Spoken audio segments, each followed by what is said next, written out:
اللہ الرحمن الرحیم الحمد لأہلہ والصلاة علی اہلہا وبعد فاعوذ باللہ من الشیطان الرجیم بسم اللہ الرحمن الرحیم سبحان الذي اسرى بعبده ليلا من المسجد الحرام الى المسجد الاقصى الذي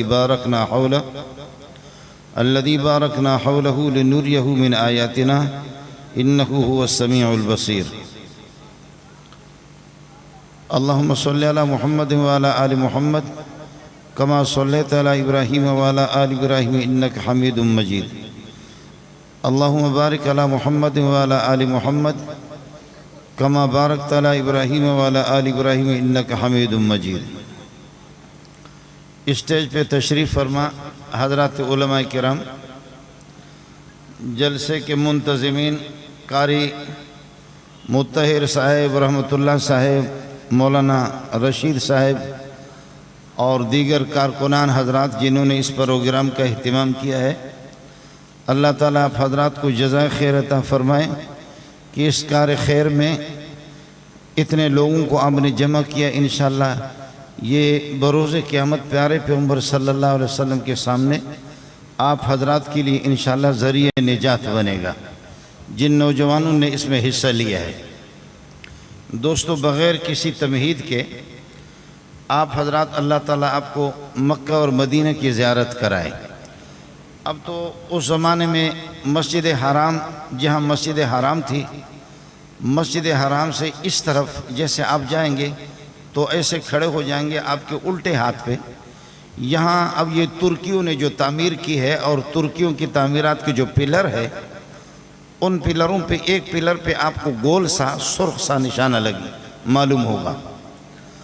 اب تو مسجد کی توسیع کی، اس میں لاکھوں انسان، اس زمانے میں تو 10,000 نہیں 5,000 لوگ بھی اس میں یعنی جمع نہیں ہو سکتے تھے۔ مسجد چھوٹی تھی، اب تو توسیع ہو گئی، اب 40-50 لوگ دائیں بائیں اور اوپر منزلوں میں 40-50 لاکھ لوگ اس میں آ سکتے ہیں۔ لیکن اس زمانے میں یہ مسجد اتنی نہیں تھی۔ مسجد جہاں تک تھی اس سے تھوڑا سا آگے یہاں حضرت علی کے ہمشیرہ حضرت ام ہانی کا گھر تھا، جو رسول پاک صلی اللہ علیہ وسلم کی چچا کی بیٹی ہے ام ہانی۔ تو ان کے گھر میں آپ صلی اللہ علیہ وسلم تشریف فرماتے، حضرت جبریل علیہ السلام تشریف لائے اور اس گھر کی چھت کو آپ نے یہ ہے کہ اس کو چیر کر کے چھت ہی سے آپ صلی اللہ علیہ وسلم کو نکال کر کے براق پہ آپ کو سوار کیا۔ اب اس پر پورے یعنی ہزاروں صفحات کی کتابیں لکھی گئی ہے کہ ہر دور کے اندر کعبۃ اللہ کی اصل شکل کیا تھی اور ہر صدی کے اندر اس میں کتنا اضافہ ہوا۔ تو اس زمانے سے لے کر کے اب تک جہاں جہاں انہوں نے کسی تعمیر میں تبدیلی کی ہے تو وہاں نشانہ لگایا کہ یہاں کیا تھا یہاں کیا تھا۔ تو یہ سرخ سا گول سا دائرہ آپ کو نظر آئے گا۔ یہاں ام ہانی کا گھر تھا، یہیں سے براق پہ آپ صلی اللہ علیہ وسلم کو بٹھایا گیا اور یہ زمینی سیر تھا اور زمین ہی پر آپ صلی اللہ علیہ وسلم کو براق لے کر کے چلے۔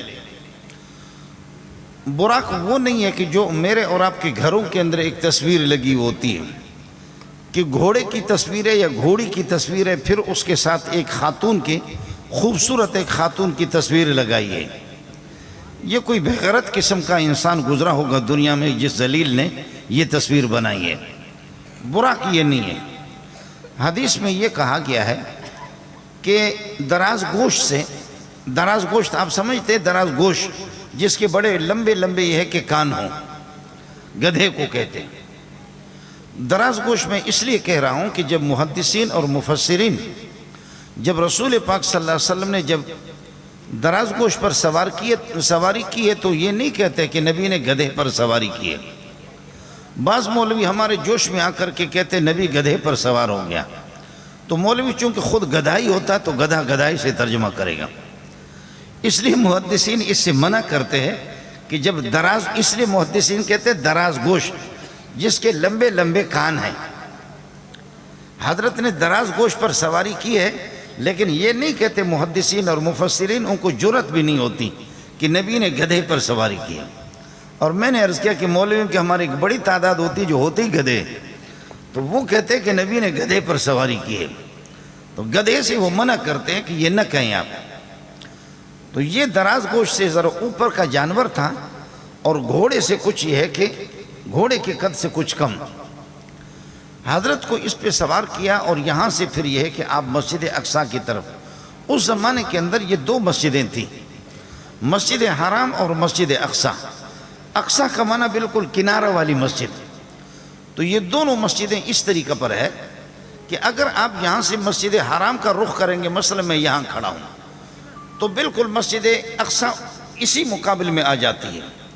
جب آپ صلی اللہ علیہ وسلم مکے میں تھے پھر کعبۃ اللہ کا مسئلہ اس قسم کا ہے کہ کعبۃ اللہ میں ادھر ہوں تب بھی کعبۃ اللہ میرے سامنے، اب یہاں آ جاؤں گا تو تب بھی کعبۃ اللہ میرے سامنے، اور ادھر سے آ جاؤں گا پھر میرا رخ مشرق کی طرف ہوگا، اور یہاں آ جاؤں گا تو پھر میرا رخ اس طرف ہوگا.